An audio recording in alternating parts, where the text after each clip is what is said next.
Camila? Muy bien, ¿y vos? Un gusto verte en persona, ahora sí, estar en vivo. Gracias, Marco, un placer para mí también. Bueno, te cuento que para hacer una pequeña introducción, nosotros impulsamos desde hace tiempo ya este espacio para conversar sobre temas de política, de economía, cuestiones que hacen a la coyuntura y no tanto, pero que nos ayudan a reflexionar sobre lo que nos pasa, ¿no? Como argentinos y como tucumanos. La Fundación Federalismo y Libertad, vos sabés que tiene su sede en Tucumán, pero trabaja con todo el país. Así que nada, agradecido por tu generosidad, es un No, placer. por favor.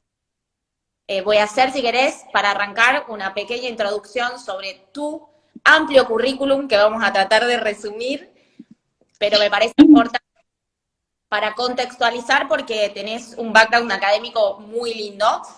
Bueno, Gracias. Camila, que no saben, es doctora en Historia por la Universidad de Buenos Aires, también es magíster en Ciencia Política por la Universidad Torcuato Di Tella. Trabaja como profesora investigadora en el Departamento de Estudios Históricos y Sociales de la Universidad Torcuato Di Tella. Realiza trabajos de divulgación histórica en el diario La Nación y en Canal La Nación Más. Y es co-creadora de 2 podcasts, que después nos vas a contar un poquito, La Banda Presidencial y Hay que pasar el invierno de La Nación. Además, es autora del libro Cristina y la historia, el kirchnerismo y sus batallas por el pasado. Un libro que sin dudas es icónico y sobre el que también vamos a conversar hoy con vos. ¿Estás por ahí, Camila? Estamos teniendo algún temita de conexión. Hola a todos los que se van sumando. Vamos a intentar de nuevo. Ahí estamos. Bueno, bienvenidos a todos los que se van sumando. Ahí esperamos unos minutitos. Ahora, Volví. Se me cayó la conexión, perdón. cosas que pasan, no te preocupes, estamos todos acostumbrados. Bueno, Camila, yo terminé de hacer una pequeña introducción. Buenísimo. Me gustaría que arranquemos con toda y que empecemos hablando de nuestra sociedad, ¿no? Porque la historia nos remite también a tener memoria, a hacer una revisión del pasado, a tener en cuenta lo que pasó. ¿Vos creés que los argentinos tenemos esa memoria? Sí, yo creo que Argentina es un país que tiene, podríamos decir, una cultura histórica muy profunda. Es decir, es un país donde a la gente le gusta discutir sobre historia, hablar sobre historia, ver productos audiovisuales de historia. Fíjate ahora el éxito de 1985, un éxito que, bueno, no solo se explica por una cuestión de memoria en la sociedad argentina, sino también por cuestiones más coyunturales seguramente, pero digo, es un país donde la memoria tiene la memoria y la historia, después si querés podemos diferenciar entre memoria e historia, pero donde el pasado ocupa un lugar central. Es decir, es un país donde a mí me parece que creer que no miramos al pasado, por supuesto hay épocas, ¿no? Hay épocas donde la sociedad está más preocupada por la historia que otras, ¿bien? Pero yo creo que por lo menos uno podría decir del 2001 en adelante, es decir, la crisis del 2001 me parece que es un momento bastante importante para entender el interés que los argentinos tienen por la historia, y creo que ese interés se debe a que la crisis del 2001 no solo fue una crisis económica, política, social, sino también en parte una crisis identitaria, ¿no? Una crisis que te lleva a pensar, bueno, ¿dónde estamos, hacia dónde vamos y de dónde venimos? Y me parece que esa crisis del 2001 demostró un poco el interés que había en la sociedad por recuperar el pasado, la memoria, en sus diferentes aspectos. No me refiero solo a la memoria de la historia reciente, de los años 70, de la dictadura, sino también una memoria más profunda, ¿no? Sí. Igual, tener memoria también nos lleva a un ejercicio no solo de reflexión, sino de aprendizaje, ¿no? ¿Estás de acuerdo con esto que se dice de que tenemos que aprender de los errores del pasado, que la historia debería servir para eso?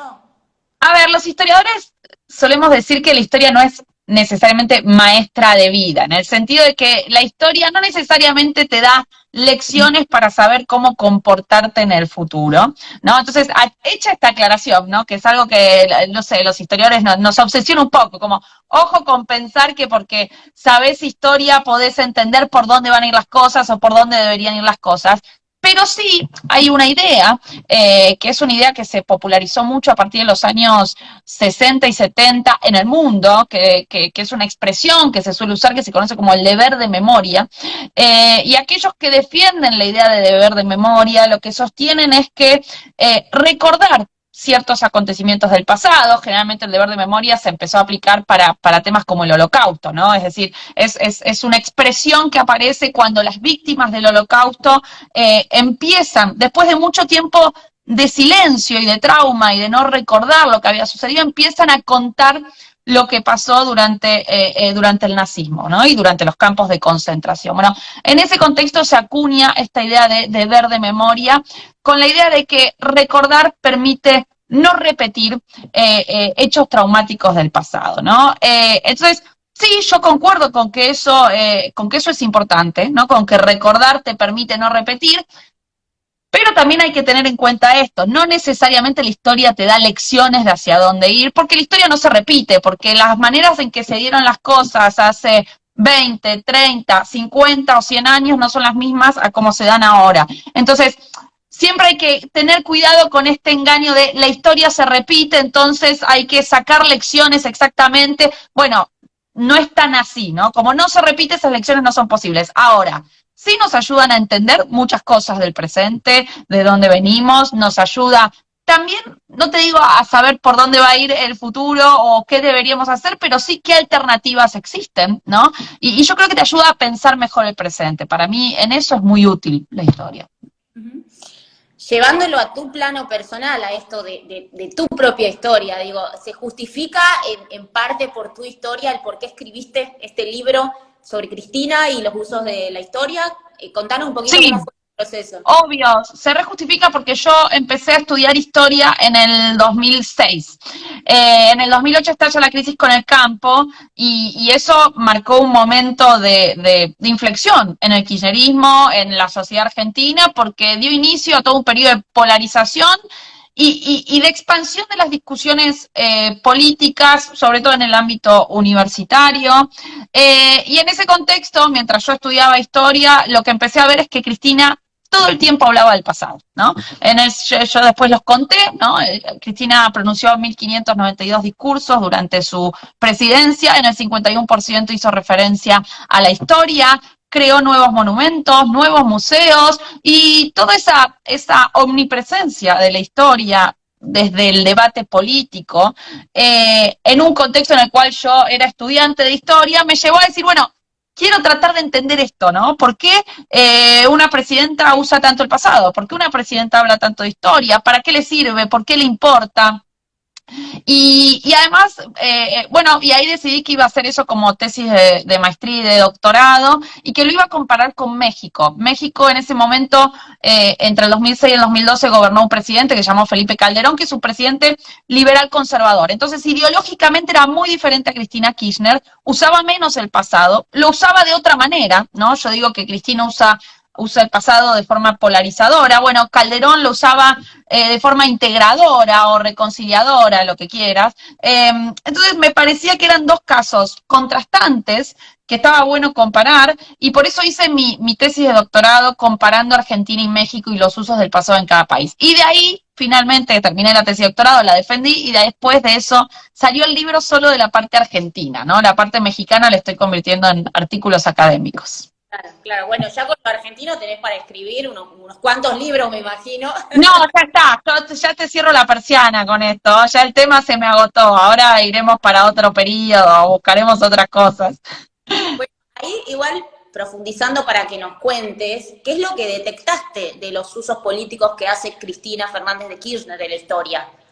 Bueno, yo diría que en primer lugar hay dos aspectos. Uno más cuantitativo, que es lo que acabo de decir, ¿no? La cantidad de veces que hablaba de historia, la escenificación pública de la historia permanentemente. No sé si se acuerdan, pero por ejemplo, todos los 25 de mayo había grandes actos en la Plaza de Mayo, los 10 de diciembre, los 20 de noviembre en el Monumento de la Vuelta Obligado, los 24 de marzo, los 17 de octubre que tenemos ahora el lunes. Entonces, la historia se escenificaba todo el tiempo. Cada 2 meses había un acto donde vos podías ver en escena la historia. Bueno, ahí entonces había el Bicentenario, por ejemplo. Entonces había una cuestión de cantidad de veces en las que se escenificaba el pasado. Pero además había un cambio o un uso del pasado también en términos cualitativos particular, que es lo que yo llamo un uso polarizador del pasado. ¿Qué significaba eso? Bueno, que Cristina buscaba rastrear en la historia los antagonismos del presente, ¿no? Y lo que yo traté de ver o de entender es, a partir del uso de la historia, cuáles eran las concepciones políticas que tenía el kirchnerismo. Entonces, el kirchnerismo, que tiene una concepción de la política agonista o populista, en donde el presente se divide entre un nosotros y un ellos, lo que empezó a hacer para reforzar esa identidad política kirchnerista que se estaba construyendo es rastrear esas divisiones entre un nosotros y un ellos en el pasado. Irse a los 200 años de historia argentina y tratar de ver, bueno, cuáles son los momentos de la historia argentina en los cuales el kirchnerismo, va a haber momentos en los cuales el kirchnerismo se va a afiliar, ¿no? Va a buscar una continuidad, entonces va a elegir algunos héroes con los que pensarse a sí mismo, y va a haber otros momentos en los cuales va a buscar marcar una ruptura, ¿no? Y esos momentos con los que marca una ruptura, que serían los momentos negativos o sombríos del pasado, buscan ser asociados con los contradestinatarios del presente. Entonces, cuando Cristina criticaba el Poder Judicial, lo asociaba con los golpes militares y el rol de la justicia en los golpes militares. Cuando Cristina aludía a los medios de comunicación, también lo asociaba con los golpes militares. Cuando hablaba de los sectores agroexportadores, los asociaba con el momento del centenario, al cual Cristina, de 1910, ¿no? Al cual Cristina describía como un momento antidemocrático, donde los sectores agroexportadores habían construido un régimen oligárquico.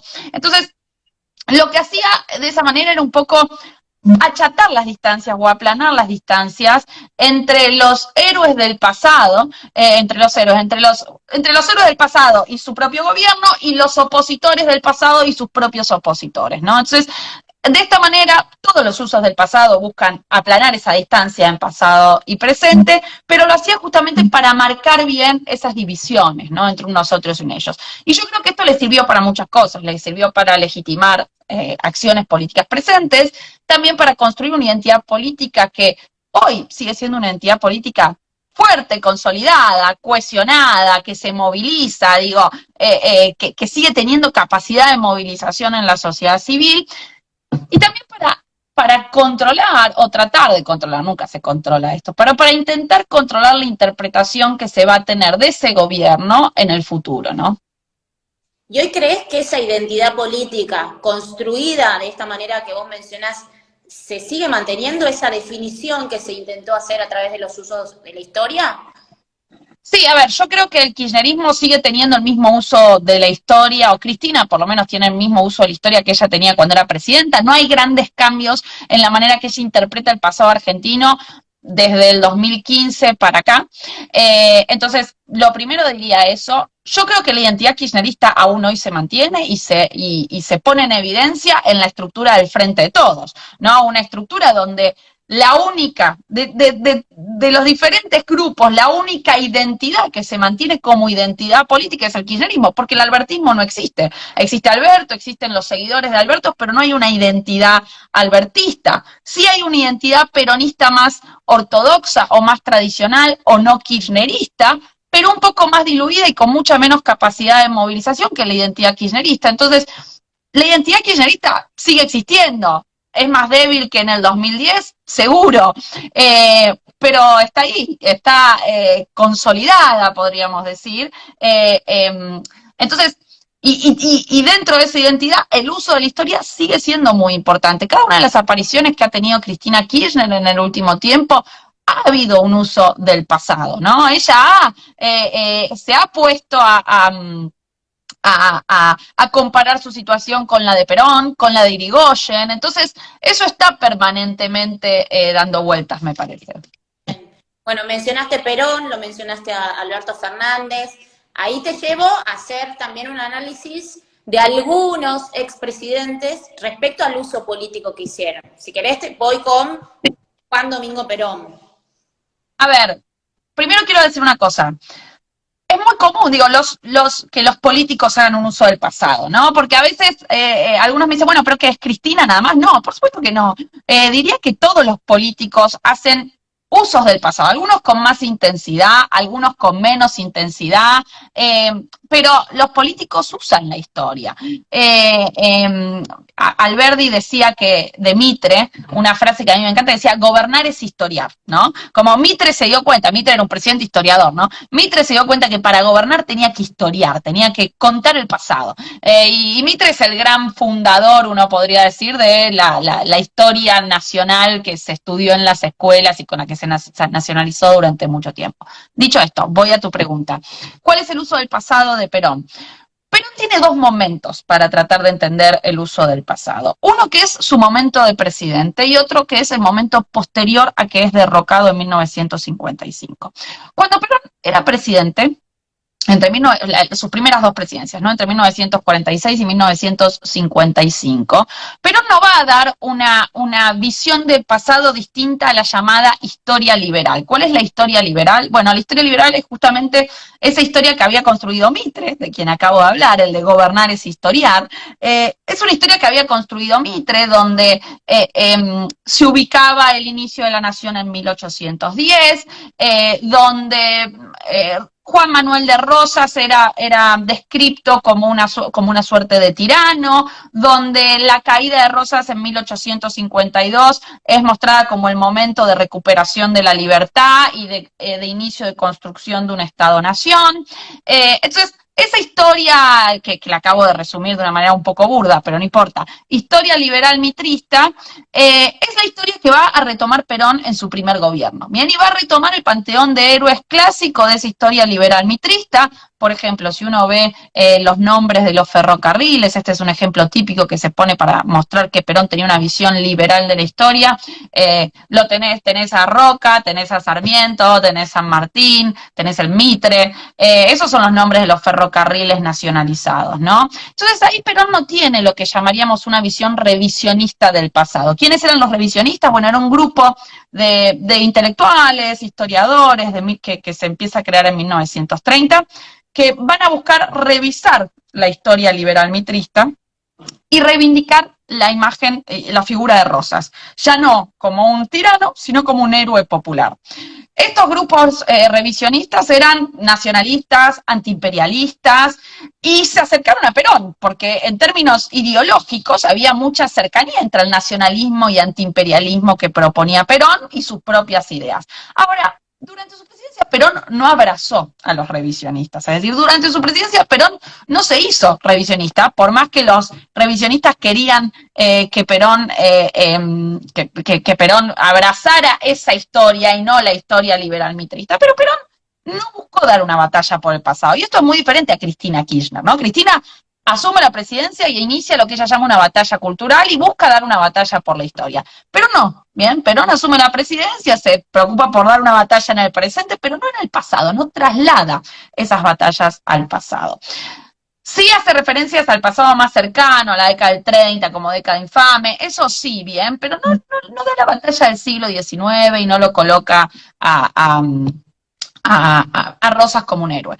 Cuando Perón es derrocado en 1955 por el golpe militar que se autodenominó Revolución Libertadora, la Revolución Libertadora se va a presentar a sí misma como si fueran continuadores de lo que se llama Mayo Caseros. Mayo de 1810 y la batalla de Caseros de 1852 que derroca a Rosas. Es decir, la Revolución Libertadora decía, nosotros derrocamos al tirano Perón, igual que Urquiza derrocó al tirano Rosas.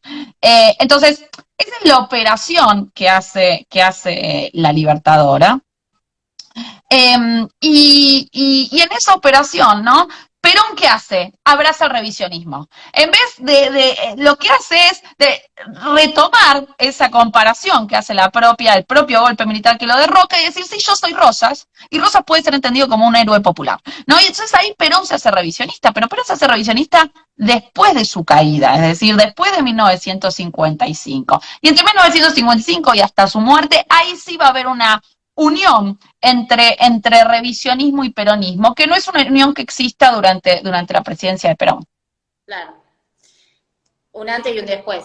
Y si te digo Raúl Alfonsín, Ahí es Raúl Alfonsín, bueno, hay que entender una cosa para entender el uso de la historia de Raúl, el uso del pasado de Alfonsín, y lo que hay que entender es que Alfonsín venía de una dictadura militar, tiene que reconstruir una democracia, de un contexto de violación de derechos humanos. Entonces, Alfonsín tiene un desafío, bien, que es en una Argentina que había vivido una dictadura, que además en los 30 años que precedieron a Alfonsín había estado completamente polarizada, dividida, tiene una misión muy difícil, que es la de reconstruir la democracia, lograr un consenso democrático, y bajo esta idea de lograr un consenso democrático y una convivencia y una coexistencia democrática, Alfonsín va a tratar de unir dos cosas. Y esto lo dice Pablo Gerchunov en un libro que acaba de salir, que justo lo tengo acá. Recién salido del horno, el libro de Pablo Gerchunov, que es una biografía de Alfonsín. Gerchunov dice algo así como, Alfonsín trata de unir justicia social con democracia liberal. Es decir, trata de unir dos cosas. O sea, ¿qué le critica al peronismo? Le critica el autoritarismo, pero retoma la idea de justicia social del peronismo. Y a esa idea de justicia social quiere sumarle la cuestión democrática.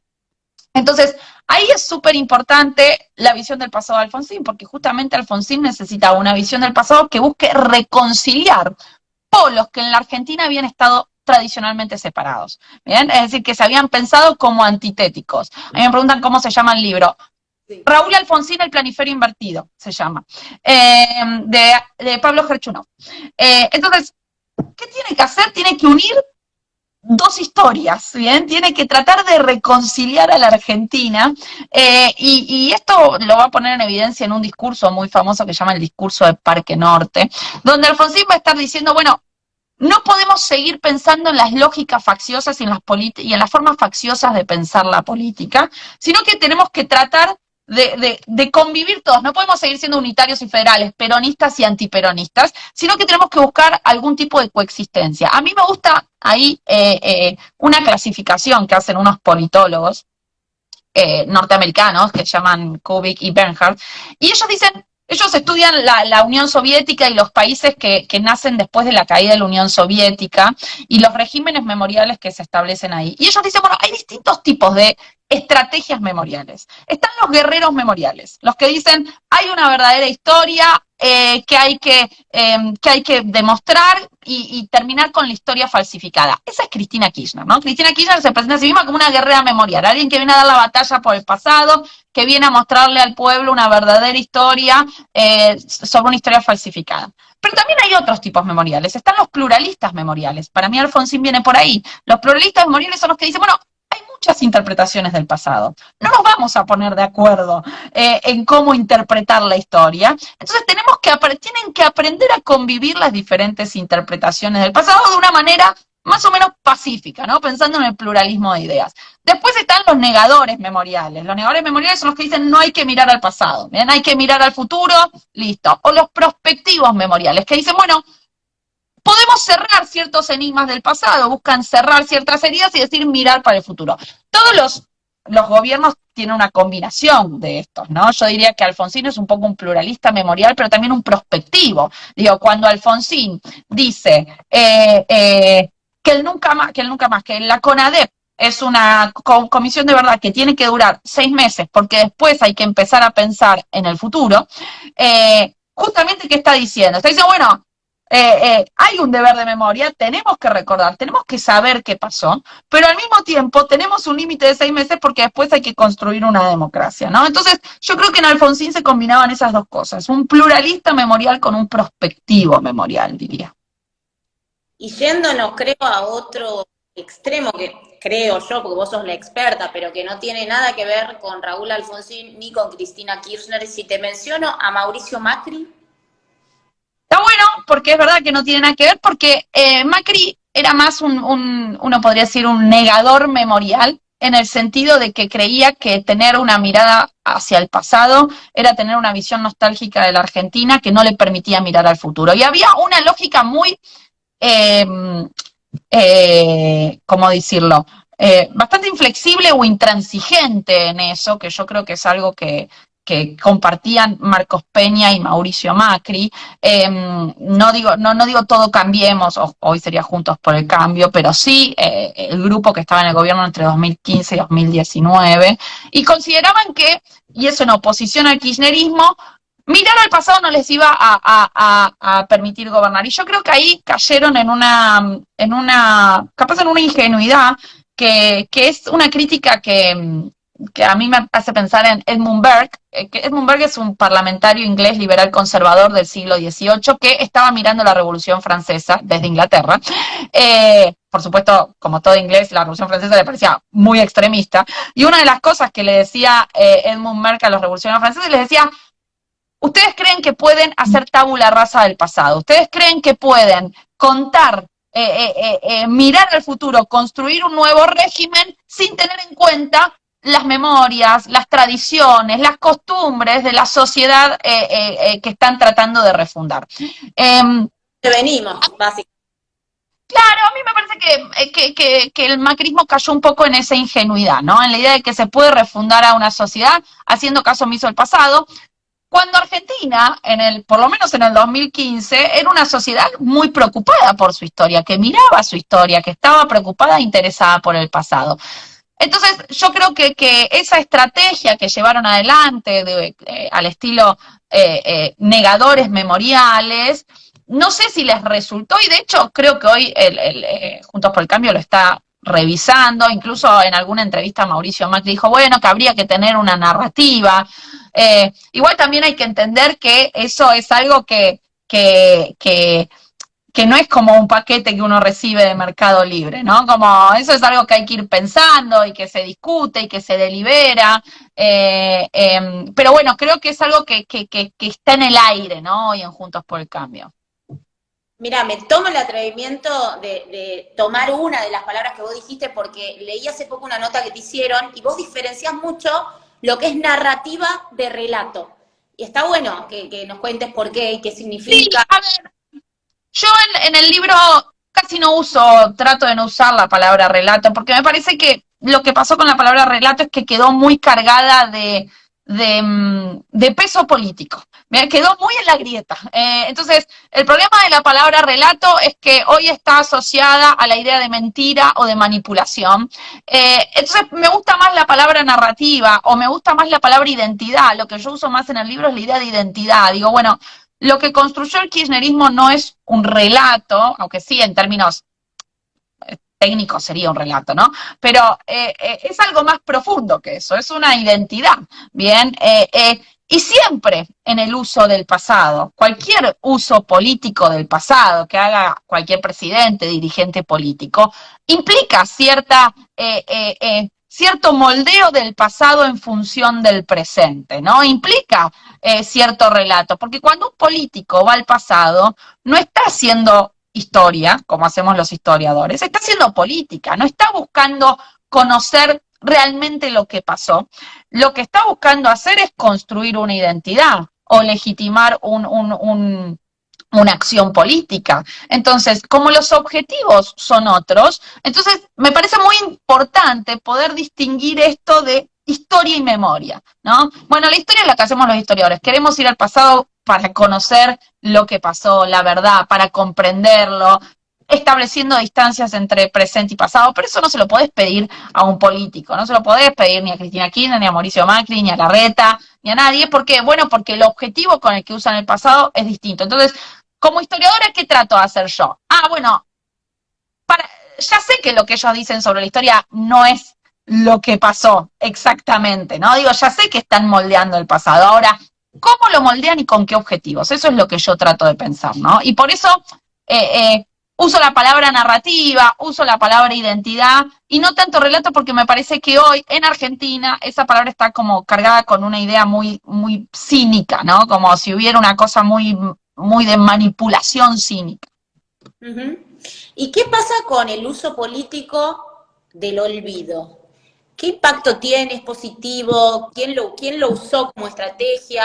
Bueno, eso es súper importante, la cuestión del olvido, porque en realidad lo más común es que después de momentos traumáticos se intente olvidar y que los gobiernos intenten olvidar. Y esto nos podemos remontar muy, muy atrás en la historia, nos podemos ir, si quieren, al siglo V antes de Cristo y a la polis ateniense en Grecia, donde, por ejemplo, se prohibían presentar algunas tragedias que describían las batallas donde los atenienses habían sido derrotados, y la polis, la asamblea de la polis decide que esas tragedias no deben ser representadas, porque lo que hacían era recordarle a los atenienses momentos terribles de su historia.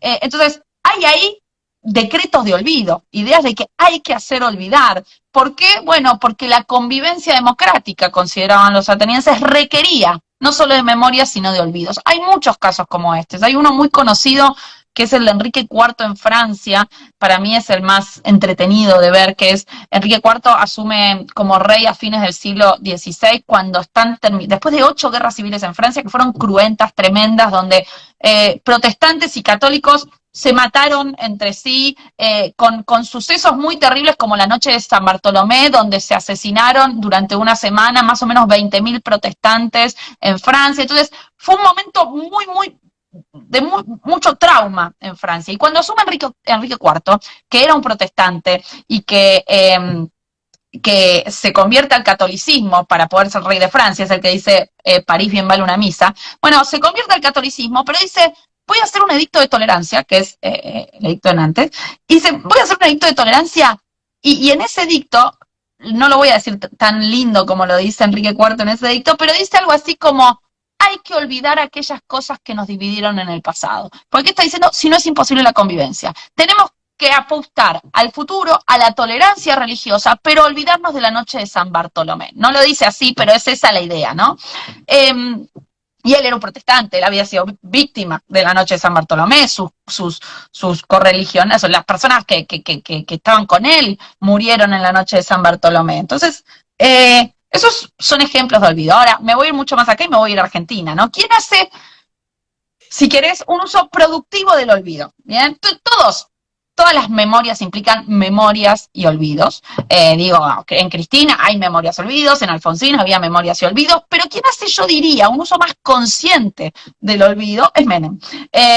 Y con esta misma lógica que yo veo en los griegos o que está en Enrique IV. ¿En qué sentido con esta misma lógica? Bueno, Urquiza también es otro ejemplo, pero me voy a ir a Menem, que es más cercano.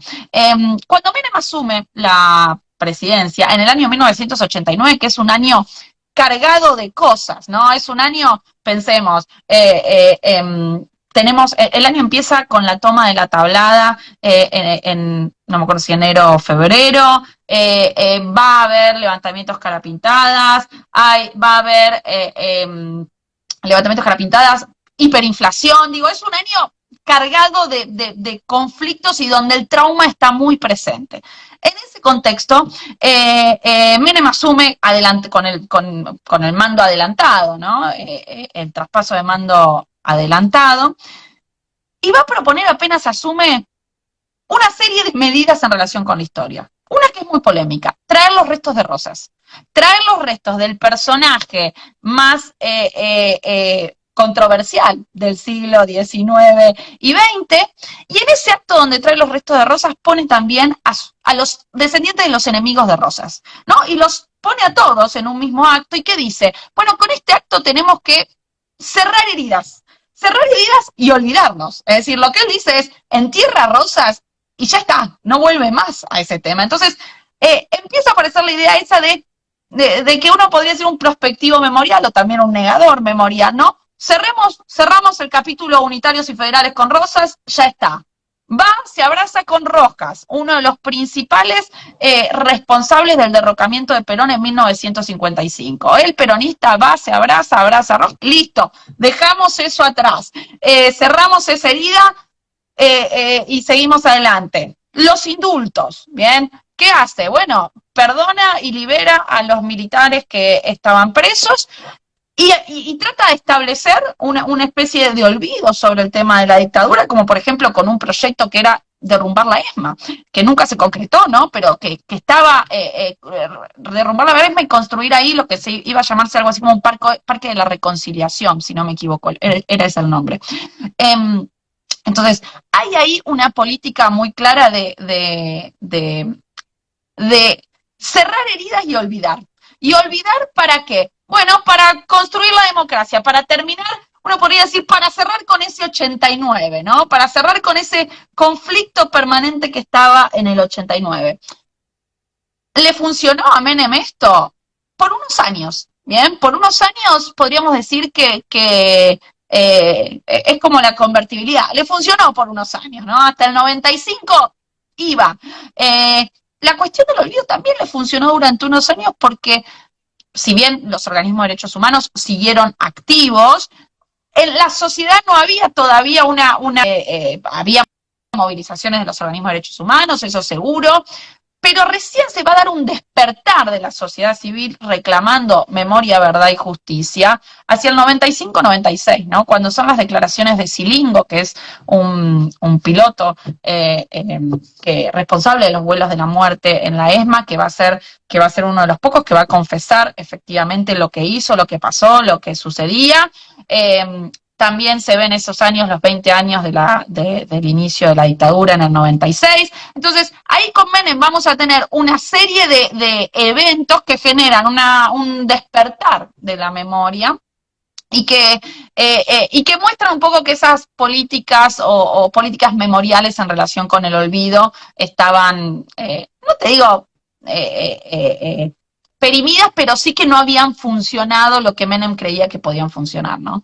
Claro, increíble. Pero todo esto que decís me lleva inexorablemente a la realidad de hoy, ¿no? Y a analizar el juego de identidad, si querés, o de construcción de identidad de las distintas fuerzas políticas que, de cara a una carrera presidencial, digo, van tomando de alguna manera forma.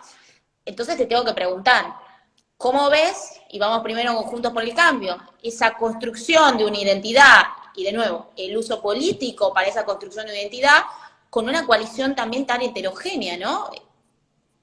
Sí, yo creo que hoy Juntos por el Cambio está, en principio cada espacio de Juntos por el Cambio construye su propia identidad, ¿no? La identidad que quiere construir Patricia Bullrich en Juntos por el Cambio no es la que quiere construir Horacio Rodríguez Larreta, y no es necesariamente la que quieren construir los radicales, ya sea Manes, Morales, que no está muy claro cuál es la identidad que quieren construir, ¿no? Entonces, dado que ahí todavía se está debatiendo cuál es la identidad, creo que hay miembros de esa coalición que tienen más clara su identidad que otros, digo. Sin duda, Patricia Bullrich tiene bastante clara cuál es su identidad. Larreta también, con esta lógica más consensual, más moderada, pero por momentos desvarío, se va hace como un patinazo que hoy diríamos más halcón, si querés. Entonces, me parece que esa identidad está en construcción, no está muy clara. Lo mismo con el radicalismo, y me parece que esas dificultades para tratar de entender la propia identidad presente hace un poco difícil entender los usos de la historia en esos personajes. Hay un uso de la historia, obvio, por momentos Larreta habla de Frondizi, por momentos habla de algunas cuestiones relacionadas con la Revolución de Mayo y el consensualismo y la unión. Ahora, me parece que lo que no hay en Juntos por el Cambio por el momento, o en ninguno de los grupos de Juntos por el Cambio, es una mirada bien clara o coherente, si querés, de largo plazo de la historia argentina. Hay algunas cosas, hay menciones, bien, pero no hay algo conformado, ¿no? Sí, en el radicalismo, digo, el radicalismo sí tiene una tradición de usos de la historia. Están redescubriendo algunos momentos que pueden rescatar de la propia historia y la tradición radical y que tradicionalmente fueron momentos que fueron, yo diría, ninguneados, o no ninguneados, pero eclipsados en la historia del radicalismo, como por ejemplo Alvear, ¿no? Este año se cumplen 100 años del ascenso de Alvear. Y el radicalismo empezó a retomar a la tradición alvearista, que además tiene cosas muy positivas, ¿no? Un presidente que trató de, de unir libertad con igualdad, se podría decir. Entonces, el radicalismo creo que está explorando eso, pero me parece que está todo muy en ciernes. Y el liberalismo que emergió ahora y bueno, que volvió a traer a la conversación a referentes como Alberdi, Roca, que por ahí eran mala palabra, ¿no? De nuevo, volvieron a ser mala palabra en generar el consenso o en el diálogo social. ¿Qué pasa con el liberalismo? De nuevo, los usos políticos de la historia. Sí, a ver, si por liberalismo entendemos Milei o entendemos, depende de qué liberalismo, o Ricardo López Murphy, que no es lo mismo, y que no reivindican lo mismo, yo diría que recuperan, sí, efectivamente, a Alberdi, a Roca, también recuperan de una forma muy, muy controversial y yo creo poco ética el momento de la dictadura, digo, con un discurso por momentos negacionista, en el caso de Milei, y muy provocador, muy de tirar bombas, pero haría una diferencia con lo que decís, y es que Roca no fue un personaje odiado, Roca fue un personaje reivindicado por todos. Por todos. A Roca lo reivindicó la historia liberal, a Roca lo reivindicaron los revisionistas, lo reivindicó Perón, lo reivindicó Menem, lo reivindicó Kirchner, y Cristina Kirchner, si bien no hizo una reivindicación de Roca, cuando ella hace críticas a las presidencias liberales, nunca lo nombra Roca, ¿no? Y no lo nombra Roca, o no pone la crítica en Roca, porque yo creo que siendo o teniendo parte de su identidad en la Patagonia, no es fácil criticar a Roca. Es decir, no es fácil meterse con Roca, ¿bien? Es un personaje, sí, desde la izquierda se ha criticado a Roca y hay grupos que por supuesto critican a Roca. Ahora, es un personaje mucho menos demonizado en la historia y en la memoria de lo que habitualmente se cree, porque bueno, obvio que hay voces fuertes y se derriban monumentos y hubo todo un debate en el último tiempo, pero la realidad es que la figura de Roca es una figura bastante que generó mucho consenso en la historia argentina de los diferentes grupos, ¿no? ¿Y cómo ves, a ver, porque te llevo a lo que sería el futuro también, y cómo la juventud incorpora o no incorpora esa historia o se deja llevar por lo que vivimos, ¿no? Y las discusiones coyunturales del momento. Vos sos profesora, además, ¿cómo ves el uso y la enseñanza de la historia en las aulas de nuestros jóvenes y cómo eso nos lleva a construir un mejor futuro o no, ¿no? Bueno, yo no puedo hablar más que de mis aulas, ¿no? Porque yo, digo, soy docente de la Universidad de Itela y es ahí donde yo doy clases. Y no sé cómo se transmite la historia en otras aulas que no son la mía. Ahora, sí podría decir cómo aparece la historia en los diseños curriculares y los manuales de texto. Que a eso en eso he trabajado, no en los diseños curriculares, pero sí en manuales de texto, ¿no? Hace ya como 4 años que no escribo un manual, pero los manuales se reeditan y se reeditan muy parecidos con las mismas cosas. Y la realidad es que en los manuales de texto hace ya por lo menos 20 años y 30 años en los diseños curriculares, se empezó a intentar difundir lo que hacen los historiadores de lo que se conoce la renovación historiográfica. ¿Quiénes son los historiadores de la renovación historiográfica? Bueno, son los historiadores que después de la década del 80 volvieron después en el contexto de la transición y empezaron a renovar los estudios históricos, de la mano de los avances internacionales en la disciplina, y a mí me parece que esos temas de de la renovación historiográfica están presentes en los diseños curriculares y en muchos, no puedo hablar por todos los manuales de texto, pero en muchos manuales de texto que han escrito historiadores profesionales. Después, ¿qué pasa dentro del aula? Es otra cosa. O sea, como un libro tiene su propia vida, ¿no? Uno escribe un libro, pero después no sabes bien cómo ese libro va a ser interpretado, cómo lo van a leer, a agarrar. Entonces, no estoy segura de cómo eso después se lleva al aula. Sé que los manuales buscan algunos transmitir esta renovación historiográfica, pero falta mucho. Es decir, hay ciertos sentidos comunes, que son sentidos comunes, yo diría, más revisionistas, probablemente, o de la historia liberal incluso, como la idea de que la nación argentina nació en 1810, bueno, que se siguen transmitiendo en las escuelas, en los actos, en los discursos políticos. Entonces, los historiadores que trabajamos en la renovación historiográfica, ¿hemos llegado a difundir todo lo que nos gustaría, nuestras hipótesis e interpretaciones? No, seguro que no. Pero sí creo que hay un avance para que eso suceda en las escuelas. Ahora, ¿cómo después maestros transmiten eso? Eso se escapa un poco de mi alcance, ¿no? Tal cual. Bueno, ahí entra la formación de los docentes previa a que enseñen en las aulas, ¿no? Otro. Sí, porque ahí hay un tema que lo he hablado con varios docentes, de que a ellos les enseñan una forma de enseñar la historia que está más basada en una cuestión más memorialista, ¿no? Más enciclopédica, y no tanto basado en problemas. Entonces ahí la gran dificultad es cómo combinás la narración de los hechos con la problematización de esos hechos. Pero bueno, para eso tiene que haber muchísima más coordinación, me parece, entre los institutos de formación docente y lo que hacemos los historiadores, ¿no? La renovación historiográfica. 100%, 100%. Camila, tengo 150 millones de preguntas, me quedaría con vos toda la semana, pero te llevo a dejarnos una reflexión final de esto, ¿no? De la historia, de los usos políticos de la historia y de cómo ves también esta construcción de hacia adelante. No me animo a decirte consejo, pero lo que creas que puede servir como reflexión para todos.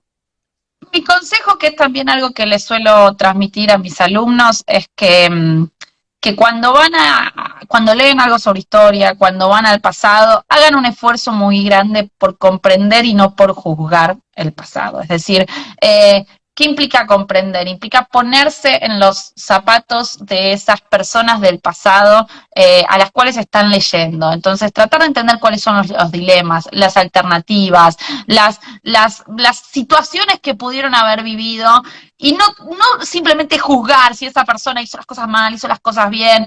Está bien, después si quiere juzgar, pero me parece que para poder entender bien la historia, hay que ponerse un traje mucho más comprensivo que de tribunal, ¿no? De juez.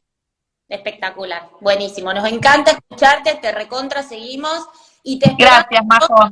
Aquí en Tucumán, ¿no? En noviembre, en un par de semanas.